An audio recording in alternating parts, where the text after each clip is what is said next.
नमस्ते, this is Brahmi विद्यापीठ और ब्राह्मी विद्यापीठ में आप सभी का मैं स्वागत करती हूँ। यहाँ पे मैं चैप्टर 2 का जो समरी है वो आज आप लोगों के साथ एक्सप्लेन करूँगी। जैसा कि आप सभी को पता है कि चैप्टर 1 की जो समरी है वो ऑलरेडी मैं इसी चैनल पे आप लोगों के साथ डिस्कस कर चुकी हूँ, पर मुझे आप लोगों से कोई भी फीडबैक नहीं मिला है कि वो क्लासेस आप लोगों ने कंप्लीट की या नहीं, या फिर वो क्लासेस आप लोगों को कैसी लगी। तो आप चैप्टर 2 की भी समरी को देख लीजिए और चैप्टर 1 को भी देख लीजिए, then comment me how you find this classes. तो आज की क्लास हम लोग शुरू करते हैं। जैसा कि नाम आप लोग देख पा रहे होंगे कि चैप्टर का नाम है द आर्ट ऑफ डिसरप्शन, है ना। बर्बादी का एक आर्ट, बर्बाद करने की एक कला आप जिसे कह सकते हैं। यहाँ पे जयशंकर सर जो इस पूरे चैप्टर में जिस चीज़ के बारे में यहाँ बात कर रहे हैं वो है यूएस को सेंटर में रख करके वो बात कर रहे हैं कि यूएस आज के पर्सपेक्टिव से यूएस दुनिया से क्या चाहता है, दुनिया यूएस से क्या चाहती है, और यूएस की दुनिया में क्या पोजीशन है और दुनिया के लिए यूएस की क्या पोजीशन है। बहुत ही क्लियर कर देंगे अगर आप ये चैप्टर कंप्लीट कर लेंगे तो इसके बाद यूएस से जुड़े किसी भी सवाल को आप लोग अनआंसर तो नहीं करेंगे, कुछ ना कुछ लिखने के लिए आपको यहाँ से मिल जाएगा। ऐसे पॉइंट यहाँ पे सर ने बताए हैं जिसको समझने के बाद यूएस की जो असल मंशा है वो समझने में, लिखने में आपको आगे दिक्कत नहीं होगी। जो चीज़ United State in the flatten world, ठीक है, आज की दुनिया में यूनाइटेड स्टेट का क्या पोजीशन है डायरेक्टली ये बताते हैं। आगे ये डोनाल्ड ट्रंप से प्रभावित होकर के उनकी एक कोट लिखते हैं कि sometimes by losing a battle you find a new way to win a war. इसका क्या मतलब है? जो रसिया यूक्रेन का वॉर चल रहा है वो लगभग 2022 से चल रहा है और इस वक्त जो समय हो रहा है वो 2024 का हो रहा है। अभी तक क्या बोलते हैं? Russia Ukraine war. क्या बोलते हैं? रसिया यूक्रेन बैटल, नहीं ना। लेकिन 2022-2024 तक जो ये वॉर चल रही है, जो उसमें प्रतिदिन चलता है, उसको बैटल कहा जाता है ना। तो एक लंबे फ्रेमवर्क में, ठीक है, जब एक वॉर चल रही होती है तो उसके बिटवीन में जो चीज़ चल रही होती है उसको बैटल कहते हैं। हो सकता हो आप में से 1-2 बैटल हार जाएं, कुछ जीत जाएं, कुछ बैटल आप हार जाएं, लेकिन उसी एक हारे हुए बैटल में से आपको एक रास्ता मिल जाता है कि कैसे आप एक वॉर को जीत सकते हैं। It is not matter that how much battle you win, it is matter that how much war you win, है ना। बहुत वैल्यूबल कोट है, आप इसे कोट कर सकते हैं, यहाँ डोनाल्ड ट्रंप के द्वारा लिख लीजिएगा। For 2 decade China had been winning without fighting. China जो है लगभग दो दशक से, लगभग आप मान के चलिए सन 2000 से वो लगातार जीत रहा है बिना लड़े, और US losing without winning, US was fighting without winning, और यूएस जो है लगातार लड़े जा रहा है लेकिन उसे कोई भी जीत प्राप्त नहीं हो रही है। इसके आगे इंटरनेशनल रिलेशन के बारे में बहुत अच्छी डिफिनीशन उन्होंने यहाँ दी है कि international relation is an exercise, ये एक एक्सरसाइज होती है for both forging convergence and managing divergence. दोनों चीज़ देखना होता है, कहाँ कहाँ हमारी जो है डिसिमिलरिटीज़ है, हम कहाँ कहाँ नहीं मिलते हैं, है ना, और कहाँ कहाँ पे हमारी सोच मिलती है, for the convergence and divergence. तो यहाँ पे बहुत अच्छा यहाँ पे डिफिनीशन टाइप का दिया है। जब भी इंटरनेशनल रिलेशन को फोकस करके लिखना हो तो ये पॉइंट आप वहाँ पहले यूज कर सकते हैं। आगे कह रहे हैं कि जो UK US special relationship suggest while social similarities can be extraordinary binding force, dissimilarities can be equally divisive. अगर आपकी सोच नहीं मिलती है, आपका जो सोशल स्टेटस है, जो सोशल सिमिलरिटीज़ हैं वो अगर नहीं मिलती है तो वो डिविसिव हो सकती है, आपके लिए फ़ायदेमंद नहीं हो सकती है, नुकसानदेह हो सकती है।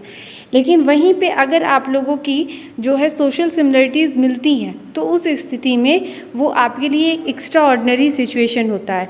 जैसे यूके यूएस की जो सोसाइटी है वो बहुत हद तक मिलती है, उनकी यूनिवर्सिटीज़, उनका खान पान, उनका त्यौहार, उनके रहने खाने पीने का तरीका बहुत सिमिलर है, तो इसलिए उनके बीच में इकोनॉमिक टाइज़, मिलिट्री टाइज़, ये सब इस्टेब्लिश कर पाना बहुत ईजी होता है। आगे culture has a role as do interest and circumstances but in the final analysis is all about calculation. ठीक है, कल्चर का एक बहुत इंपॉर्टेंट रोल है, लेकिन अंतिम में जो चीज़ें जा कर के जहाँ पे रुकती हैं कैलकुलेशंस पे, मतलब एक देश का दूसरे देश के साथ रिलेशन तो बहुत अच्छा है, लेकिन अगर कैलकुलेशन बहुत अच्छी नहीं होगी, बहुत बेटर नहीं होगा, तो फिर वो जो आपकी पूरी कोशिश है वो नाकामयाब हो सकती है। फॉर एग्जांपल, इंडिया के बहुत अच्छे सोशल रिलेशन हैं नेपाल के साथ। अभी आप लोगों ने नेपाल इंडिया का इशू सुना होगा, लेकिन हमारा क्या है, फाइनल कैलकुलेशन, टेरिटरीज इशू है ना, यहाँ पे जाके बात रुक जाती है ना। आगे पोलराइजेशन परमिएट्स आवर वर्ल्ड। जो पोलराइजेशन है वो हमारे दुनिया के लिए भी खतरनाक है, और हमारी जो इंटर स्टेट रिलेशन है, हमारे जो इंटरनल पॉलिटिक्स है, उसके लिए भी पोलराइजेशन क्या होता है, ध्रुवीकरण, मतलब अपनी सोच की तरफ बाकी दुनिया को खींच करके ले आना कि ये मेरी सोच है और मेरी सोच ही सही है। उसको मनाने के दो तरीके होते हैं, एक तो होती है पावर, हार्ड पावर, दूसरी होती है सॉफ्ट पावर। सॉफ्ट पावर क्या होती है, जैसे आपकी लैंग्वेज, आपकी कुजीन्स, आपका रहन सहन, आपके वहाँ का जो स्पिरिचुअलिटी है, अध्यात्म, टूरिज़्म, तो ये सब soft power. Hard power military, economy, GDP आपकी कितनी है, स्पेस सेक्टर में आप कितना अच्छा कर रहे हैं, दिस इज़ हार्ड पावर। ठीक है। Opposition to globalized business will naturally undermine its governing rules and criticize the institution that oversee it. Globalisation का आज के समय में बहुत ज़्यादा ऑपोजिशन चल रहा है। ऐसा क्यों है? क्योंकि ग्लोबलाइजेशन जिसकी वजह से बढ़ पाया, जिस इंस्टीट्यूशंस की वजह से बढ़ पाया, वो इंस्टीट्यूशंस कौन से हैं? जैसे WTO, IMF, world bank, UN। तो ये सब के ऊपर आज के समय सवाल उठ रहा है कि ये लोग इतना फेयरली आज के वक्त काम नहीं कर रहे हैं, तो इसलिए बहुत ज़्यादा सवाल जो हैं वो यहाँ पे भी हैं। आगे support for globalisation, immigration and job security, है ना। कुछ लोग जो है आज के समय में भी वो ग्लोबलाइजेशन का सपोर्ट करते हैं। किस लिए? पहली बात जॉब सिक्योरिटी के लिए। दुनिया भर में अनएम्प्लॉयमेंट ज़्यादा है, तो जो देश एम्प्लॉयमेंट दे पा रहा है तो वही ग्लोबलाइज्ड है और उसकी सराहना हो रही है। और इमिग्रेशन, बहुत सारी जगहों में पॉवर्टी है, वॉर है, क्लाइमेट है ना, इन सभी क्राइसिस की वजह से इमिग्रेशन भी हो रहा है। आगे एन इंडिया और a Brazil will demand a greater voice with growing economy. ठीक है, हमारी जो आवाज़ है USA के से कि हम जो है ग्रोइंग इकोनॉमी है इंडिया और ब्राज़ील, और इसके अलावा Germany and Japan can not be impervious to change in American thinking, और से रशिया और कोरिया। और जर्मनी और जापान जो है वो ऑलरेडी इकोनॉमी है, लेकिन वो इस बात को सह नहीं पा रहे हैं कि जो उनकी सिचुएशन है वो बहुत नीचे हो रही है, तो वो भी उनकी भी डिमांड। अच्छा, यहाँ पे इन चारों की बात क्यों हुई है? जर्मनी की, जापान की, इंडिया की, ब्राज़ील की। आप सभी को पता है कि एक ग्रुप है, क्या नाम है उस ग्रुप का? G4। क्या है ये group?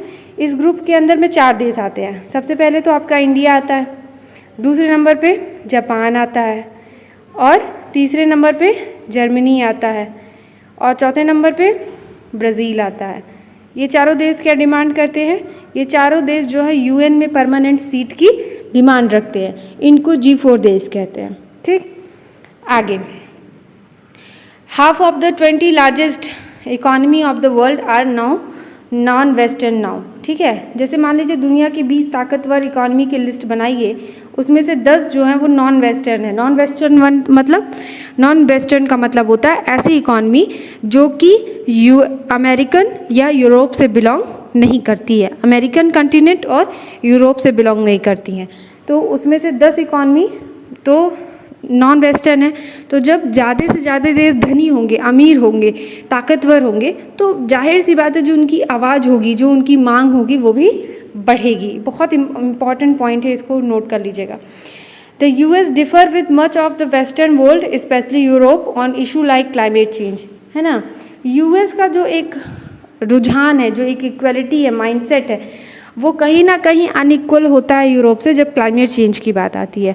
Climate change in the sense emission, production, industrialisation, migration, ये सारे जो इशू हैं इन पे US अपने आप को अलग कर लेता है बिल्कुल किनारे। इवन जिस डोनाल्ड ट्रंप की स्टार्टिंग में बात कर रहे थे सर, वही डोनाल्ड ट्रंप का मुझे एक स्पीच याद है जहाँ पे वो कहते हैं कि climate change is a drama. Climate change कुछ नहीं है बल्कि ये साइंटिस्टों के द्वारा फैलाया गया एक झूठ है, एक भ्रम है ना। आई थिंक वो उनका एग्जैक्ट स्टेटमेंट था, क्लाइमेट चेंज इज़ इल्यूजन। मैं आपको बाद में बता दूंगी इसके बारे में। यहाँ पे परमानेंट 5 के बारे में बात करते हैं, कुछ देशों को यहाँ कोट करते हैं, उनका नाम यूज कर लिख लीजिएगा, US, Russia, China, UK and France.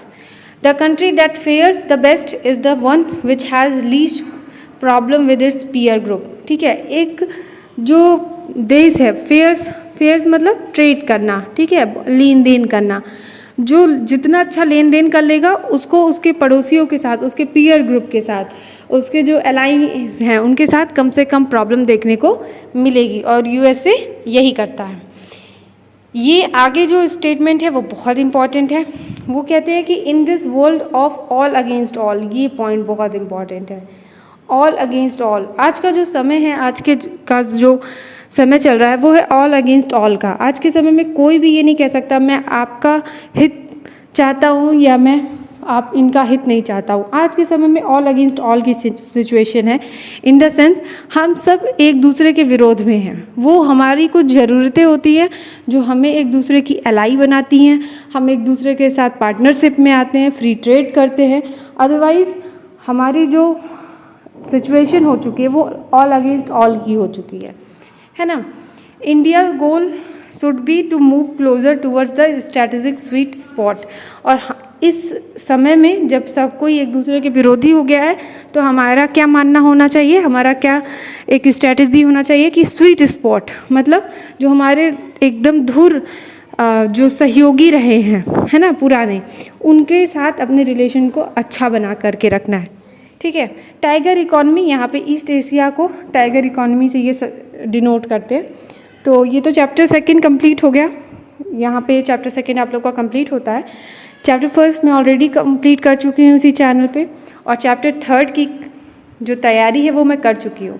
आज शाम तक या कल सुबह तक मैं इस चैप्टर 3 भी इस चैनल पे डाल दूँगी, आप लोग वो भी क्लास देख लीजिएगा। इस क्लास को आप लोग कर लीजिए।